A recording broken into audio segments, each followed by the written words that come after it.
And today we have Mr. Chris Stewart. He's a co-host of 8 Black Hands podcast, as well as CEO of Brightbeam. That's a nonprofit network that focuses on education activism. Thanks for joining us, Chris. Thank you so much for having me. Yes, so Chris, I know we are still very much in this era of a lot of CRT issues in terms of critical race theory and people assuming they know what it is, but also taking a bunch of liberties and going into strides as far as education goes. What have you been seeing? I think it's morphed to be bigger than the issue was before when we started tracking it earlier in the summer. We just thought it was going to be about passing a few laws about what people can do, what they can teach in history with some very vague high-level lessons, but we're starting to see some particulars that are really bothersome. We can see teachers that are going to be fined for teaching things as benign as like the stories of Ruby Bridges. We're seeing things like Martin Luther King's speeches being removed from curriculum, and that's the Martin Luther King nationally. And it's deeply problematic because we knew that it would come down to removing things like ethnic studies from the coursework. We knew that it would come down to things like attacking diversity and inclusion programs in schools that are meant to help kids of color actually do well in school. But we never really thought that it would get down this far to banning critical text, things that like are in the historic record, like the "I Have a Dream" speech, letter from a Birmingham jail, the story of some of the first Black people that integrated public schools. Yeah, it sounds baffling because this is not just Black history, it's American history. And you want to teach history because it is a part of our past, but also so sometimes it doesn't become a part of our future. And so when you've seen these efforts to essentially engage in erasure and have the state or government put that force of law behind it, how are you seeing people respond?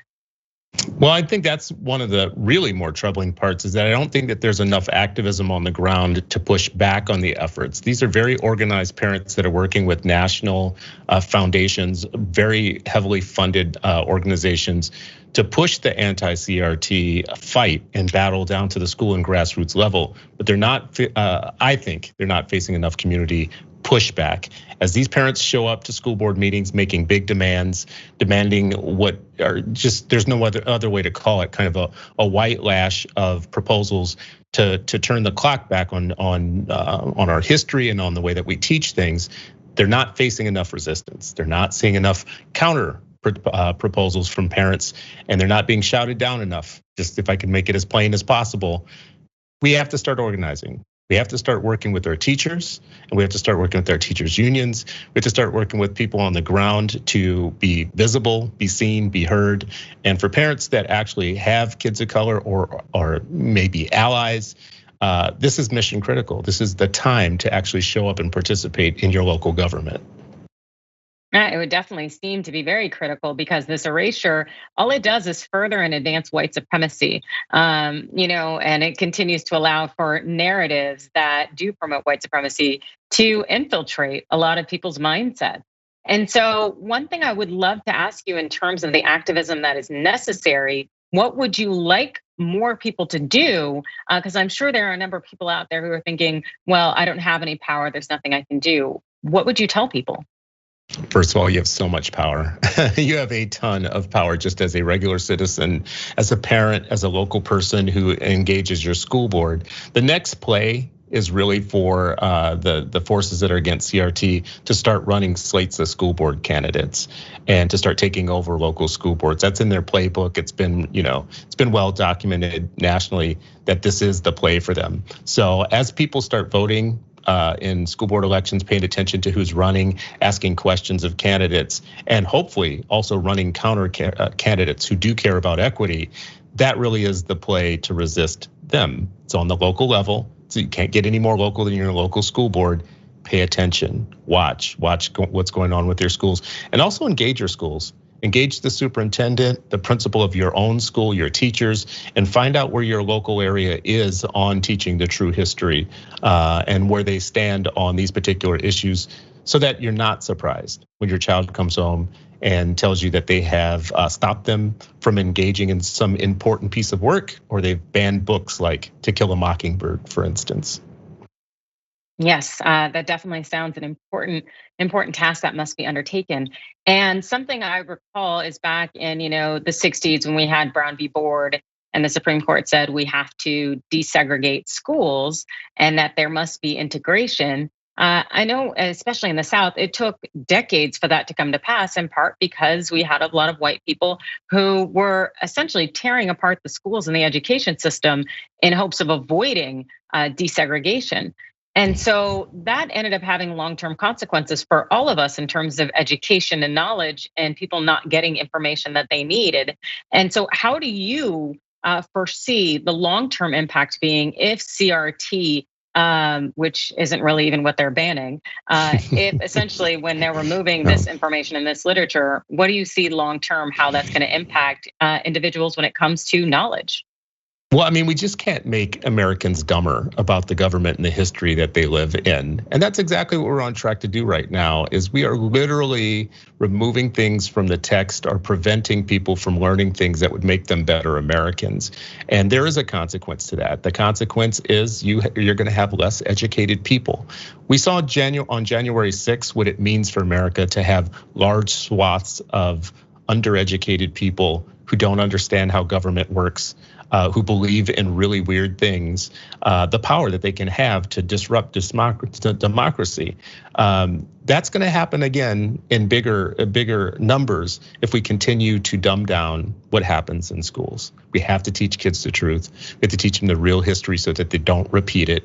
And we have to make everyone smarter. I like what you said earlier. This isn't about Black history or brown history or Chicano history or any one specific kind of history. America's history is rich and diverse, and we should teach it all to our kids.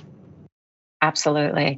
And do you know, is there any kind of particularly effort or movement that Brightbeam might be invested in, or any other kind of national maybe organization that you can direct people to? I would say right now we need bigger allies and friends in the traditional civil rights community to be pushing this as an issue. It has been notable that both the national teachers unions have come out to say that they are going to resist the fines and the crackdown and muzzling of teachers. I think parents should support those efforts. Should do everything you can to support your local teachers who do want to be on the right side of history, your local superintendents and your school boards. Yeah, I agree with you. I wouldn't be surprised, in part because we're still battling this pandemic and it's not necessarily getting any better, in part because, hey, we got a bunch of uneducated people out there. How ironic is that? But it seems that people are maybe of a mindset of thinking that they have bigger fish to fry since we are still dealing with the pandemic. Do you think that's what's happening with the mindsets out there? I hope not. We need to chew gum and walk at the same time. Our democracy is under threat. Our freedom of speech is under threat, and our academic freedom is under threat. And all of these are corrosive. All of these very right-wing authoritarian movement affects on us are dangerous. They're dangerous to our children in schools. They're dangerous to us in the court of public opinion and in politics. And it's dangerous to our electoral process. Thinking people of good faith are under attack in the United States. I think that's my headline for all of us. And as parents, we can do our job by fighting it in the schools. Yes, most definitely. That is something that needs to be done.